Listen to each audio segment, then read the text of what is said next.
இசாரா செவ்வந்தி உள்ளிட்ட குழுவினர் நாட்டுக்கு அழைத்து வரப்பட்டனர். அதன் தொடர்ச்சியாக என்ன நடக்கின்றது? அதுவிட இசாரா செவ்வந்தி கனேமுள்ள சஞ்சீவை கொலை செய்வதற்கு முன்பாக நீதிமன்ற வளாகத்திற்குள்ளே வைத்து ஒரு பெண்ணுக்கு உதவி இருக்கின்றார். அது தொடர்பான தகவல்கள் வெளியாகி இருக்கின்றது. அதுவிட மேலும் பல தகவல்கள் வெளிவந்திருக்கின்றன. அது தொடர்பாக சுருக்கமாக பார்க்க இருக்கின்றோம். மற்றொரு செய்தியாக வாகனம் ஒன்று விபத்துக்குள்ளானதில் திருமணமாகி ஒரு வருடம் நிறைவடையாத யாழ்ப்பாணத்தைச் சேர்ந்த பெண் ஒருவரும் வயோதிப பெண் ஒருவரும் உயிரிழந்திருப்பதாக தெரிவிக்கப்பட்டிருக்கிறது. தொடர்ந்து விபத்துக்கள் இடம்பெற்றுக் கொண்டிருக்கிறது. அந்த வகையில் நேற்று முன்தினம் இடம்பெற்ற விபத்திலே ஜூட் எனப்படுகின்ற உடுத்துறையைச் சேர்ந்த நபர் உயிரிழந்திருந்தார். அவர் சிறந்த விளையாட்டு வீரர். அவரது இறுதிக்கிரியையும் இன்றைய தினம்தான் இடம்பெறுகின்றது. இவை தொடர்பாகத்தான் இந்த செய்தி தொகுப்பிலே விரிவாக பார்க்க இருக்கின்றோம். அதற்கு முதல் JK ரிப்போர்ட் எனப்படுகின்ற இந்த யூடியூப் சேனலை இதுவரை யாராவது சப்ஸ்கிரைப் செய்யாமல் பார்த்துக் கொண்டிருந்தால் சப்ஸ்கிரைப் செய்து கொள்ளுங்கள். தொடர்ந்து அருகில் இருக்கின்ற பெல் பட்டனை கிளிக் செய்வதன் ஊடாக நான் போடுகின்ற ஒவ்வொரு காணொளிகளையும் நீங்கள் உடனுக்குடன் பார்க்கக்கூடிய வகையிலே இருக்கும். இசாரா செவ்வந்தி எனப்படுகின்ற பெண்ணை பல நாட்கள் இலங்கை அரசாங்கம் தேடி வந்தது. அந்த பெண் தொடர்பாக, அந்த பெண் உள்ளிட்ட சிலர் தொடர்பாக சிறப்பு எச்சரிக்கையும் விடுக்கப்பட்டிருந்தது. இந்நிலையில் இசாரா செவ்வந்தி நேபாளத்திலே கைது செய்யப்பட்டிருந்தார். அந்த சந்தர்ப்பத்தில் அவர் சொன்ன வார்த்தைகள் என்ன என்பது தொடர்பாக எல்லாம் செய்திகள் வெளிவந்திருந்தது. அதை தவிர அவர் உள்ளிட்ட 6 பேர் நேற்றைய தினம் இலங்கைக்கு அழைத்து வரப்பட்டிருந்தனர். இதிலே இசாரா செவ்வந்தி உள்ளிட்ட 4 கொழும்பு குற்ற விசாரணை பிரிவிலும் அதேவேளை 2 பேலியகொட குற்ற புலனாய்வு பிரிவிலும் தடுத்து வைக்கப்பட்டிருப்பதாக தெரிவிக்கப்பட்டிருக்கின்றது. அதன் தொடர்ச்சியாக இவர்களிடம் விசாரணைகள் மேற்கொள்வதற்காக தடுப்பு காவல் உத்தரவை பெற இருப்பதாகவும் தெரிவிக்கப்பட்டிருக்கிறது. இது தொடர்பான செய்திகள் தற்பொழுது வெளிவந்திருக்கின்றன. இந்த நிலையில் இந்த கைது தொடர்பாக நேபாள ஊடகங்கள் என்ன செய்தி வெளியிட்டிருக்கின்றன என்பது தொடர்பாகவும் இதிலே பார்க்க வேண்டியிருக்கின்றது. அந்த வகையில் நேபாள போலீசாரின் தகவலை உள்ளடக்கி நேபாள ஊடகங்கள் ஒரு செய்தி வெளியிட்டிருந்தன.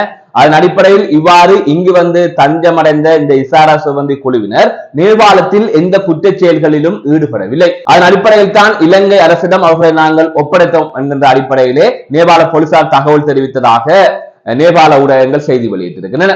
அதனை தாண்டி இவ்வாறான பாதாள உலக குழுக்களை சேர்ந்தவர்கள் நேபாளத்தில் அடைக்கலம் தேடுவது அல்லது நேபாளத்தில் வந்து தங்குவது என்பது மிகவும் அரிதான ஒரு செயல் என்றும் நேபாள ஊடகங்கள் குறிப்பிட்டிருக்கின்றன.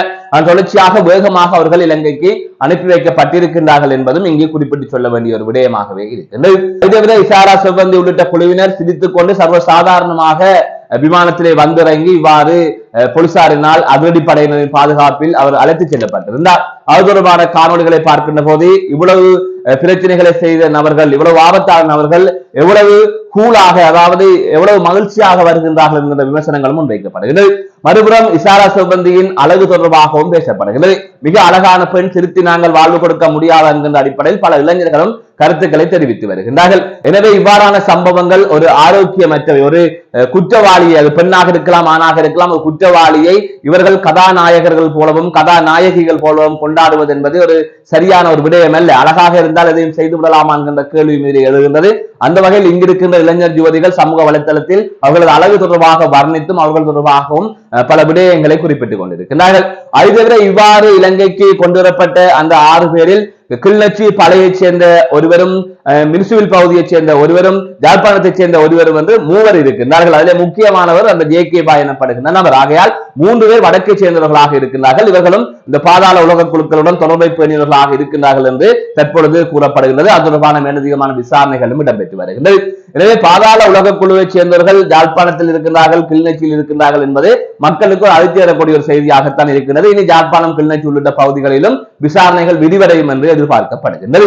இப்படியான சூழ்நிலையில் தான் இன்றைய தினம் ஒரு செய்தி வெளியாகி இருக்கின்றது. விசாரணையின் போது இசாரா செவ்வந்தி ஒரு தகவலை வெளியிட்டிருக்கின்றார். தான் நீதிமன்றத்திற்குள்ளே துப்பாக்கியை கொண்டு சென்ற போது கனேமுள்ள சஞ்சீவை கொலை செய்வதற்காக, துப்பாக்கிதாரியிடம் துப்பாக்கியை கொடுப்பதற்காக நான் துப்பாக்கி சட்ட புத்தகத்துக்குள் வைத்து கொண்டு சென்ற போது தான் சட்டத்தரணிகள் ஓய்வெடுக்கும் அறைக்குள் இருந்ததாகவும், அந்த சந்தர்ப்பத்தில் ஒரு பெண் ஒருவர் தன்னை சட்டத்தரணி என்று நினைத்துக் கொண்டு வந்து கணவர் என்னை துன்பப்படுத்துகின்றார், அது தொடர்பாக தற்பொழுது வழக்கு ஒன்று போகின்றது, அதற்காக நீங்கள் வாதாடுவீர்களா, என்னிடம் 1000 தான் இருக்கின்றது என்று செவ்வந்தியை பார்த்து கேட்டதாகவும், அப்போது இசாரா செவ்வந்தி ஒரு சட்டத்தரணியை அடையாளப்படுத்தி இருந்ததாகவும், அவரிடம் நீங்கள் போங்கள், நான் வேறொரு வழக்கை விசாரிக்க இருக்கின்றேன் என்று குறிப்பிட்டதாகவும், அப்போது அந்த சட்டத்தரணி அந்த பெண்ணிடம் 2000 ரூபாய் கேட்டதாகவும், ஆனால் அந்த பெண்ணிடம் 1000 ரூபாய் தான் இருந்ததாகவும், அந்த பெண்ணின் வறுமை நிலையை கருத்தில் கொண்டு தான் 5000 ரூபாய் கொடுத்ததாகவும், வாக்குமூலத்தில் குறிப்பிட்டதாக தற்பொழுது செய்திகள் வெளிவந்திருக்கின்றது.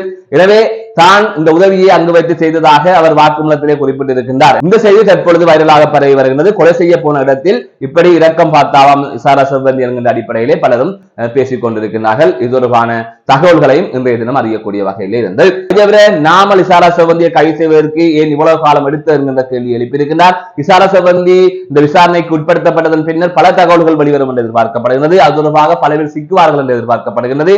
இசாரா செவ்வந்தி இலங்கை வரை இருந்ததாகவே அவர் கூறியதாகவும் செய்திகள் வெளியாகி இருந்தது. அதாவது நேபாளத்தை தொடர்ந்து பயணிக்க முடியாது, ஐரோப்பிய நாடுகளுக்கு செல்ல முடியாது, அதற்கு முதல் அவர்களது பாதாள உலக குழுவை சேர்ந்தவர்களை எல்லாம் இந்தோனேசியாவில் கைது செய்து கொண்டு வந்து விட்டார்கள். எனவே வேறு வழி இல்லை, விரக்தி அடைந்த நிலையில் இசாரா செவ்வந்தி இருந்ததாகவும் ஒரு தகவல் கூறப்பட்டுக் கொண்டிருக்கின்றது. எனவே இவ்வாறு பல தகவல்கள் வெளியாகி கொண்டிருக்கிறது. இதிலே சில தகவல்கள் பொய்யாகவும் இருக்கின்றது. என்றால் இசாரா செவ்வந்தி அங்கே வைத்து அதிகாரிகள் இப்படி கூறினார் அப்படி கூறினார் என்ற வகையில் எல்லாம் ஊகத்துக்கு செய்திகள் வெளியிடப்பட்டுக் கொண்டு இருக்கின்றதையும் அவதானிக்கக்கூடிய வகையில் இருக்கின்றது. மற்றொரு செய்தியாக இன்றைய தினம் கொழும்பு நோக்கி பயணித்த வாகனம் ஒன்று விபத்துக்குள்ளானதில் 2 பெண்கள் உயிரிழந்திருப்பதாக தெரிவிக்கப்பட்டிருக்கிறது.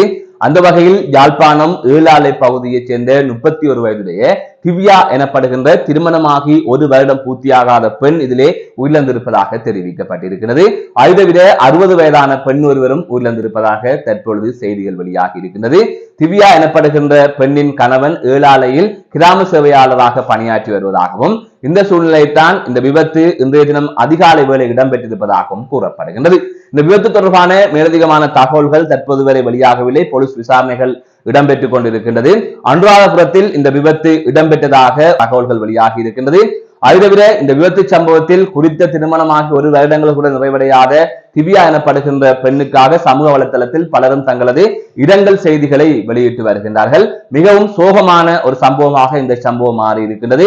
தொடர்ந்து இவ்வாறான விபத்துக்கள் எமது பகுதியிலே இடம்பெற்றுக் கொண்டிருக்கின்றது. அந்த வகையில் பார்த்தீங்க செம்மணி பகுதியிலே ஒரு விபத்து ஒன்று இடம்பெற்றிருந்தது. அதிலே ஜூட் எனப்படுகின்ற உடுத்துறை பகுதியைச் சேர்ந்த ஒருவர் உயிரிழந்திருந்தார். அவர் சிறந்த விளையாட்டு வீரர், அதை விட நடுவராகவும் பணியாற்றுகின்ற ஒருவர். மோட்டார் சைக்கிளில் பயணித்துக் கொண்டிருந்த போது பேருந்து மோட்டார் சைக்கிள் முச்சக்கர வண்டி மோதி இந்த விபத்து ஏற்பட்டதாக தெரிவிக்கப்பட்டிருந்தது. தொடர்பான செய்திகளை நாங்கள் ஏற்கனவே ஏகே ரிப்போர்ட் எனப்படுகின்ற இந்த யூடியூப் சேனலில் வெளியிட்டிருக்கின்றோம். அதன் தொடர்ச்சியாக இன்றைய தினம் அந்த நபரின் இறுதிக்கிரியைகள் இடம்பெற்றுக் கொண்டிருக்கின்றது. இந்த செய்தியை பதிவு செய்து கொண்டிருக்கின்ற சந்தர்ப்பத்தில் அங்கு இறுதிக்கிரியை நடந்து கொண்டிருக்கின்றது. தொடர்ந்து எமது பகுதியில் இளம் பெண்கள் இளைஞர்கள் உயிரிழந்து கொண்டிருக்கின்றார்கள். இந்த விபத்துகளால் பல உயிரிழப்புகள் இங்கு நடந்து கொண்டிருக்கின்றது. ஒரு விபத்து சம்பவம் ஒன்றும் பதிவாக இருந்தது. செய்தியை கடக்க முற்பட்ட முச்சக்கர வண்டி ரயிலில் மோதி விபத்துக்கு உள்ளாயிருந்தது. அதன் போது ஒருவர் உயிரிழந்த செய்தி தொடர்பாகவும் நேற்று முன்தினம் செய்தி வெளியாக இருந்தது. எனவே அடுத்தடுத்து விபத்து சம்பவங்கள் நடக்கின்றது, பல உயிரிழப்புகள் பதிவாகி கொண்டிருக்கின்றது என்பது மிகவும் வேதனையான ஒரு விடயமாக மாறி இருக்கிறது. மீண்டும் ஒரு காணொலி சந்திக்கின்றேன். நான் நடராசா ஜெயகாந்தன். நீங்கள் ஒரு வியாபாரியாக இருந்தால் அல்லது நீங்கள் ஒரு நிறுவனத்தின் உரிமையாளராக இருந்தால், ஒரு வாகனத்தை விற்க முயற்சித்தால் அல்லது ஒரு காணியை விற்க முயற்சித்தால் அதற்காக என்ன செய்வது என்பது பற்றி யோசிக்கின்றீர்களா? அப்படியானால் இந்த ஜேகே ரிப்போர்ட் எனப்படுகின்ற யூடியூப் சேனல், டிக்டாக் மற்றும் பேஸ்புக் ஊடாக அதனை நாங்கள் விளம்பரப்படுத்தி தருகின்றோம். 10 லட்சம் பார்வையாளர்களுக்கு உங்கள் விளம்பரங்களை நாங்கள் கொண்டு செல்வோம். குறுகிய பணத்தில் இதனை செய்து தரக்கூடிய வகையில இருக்கும்.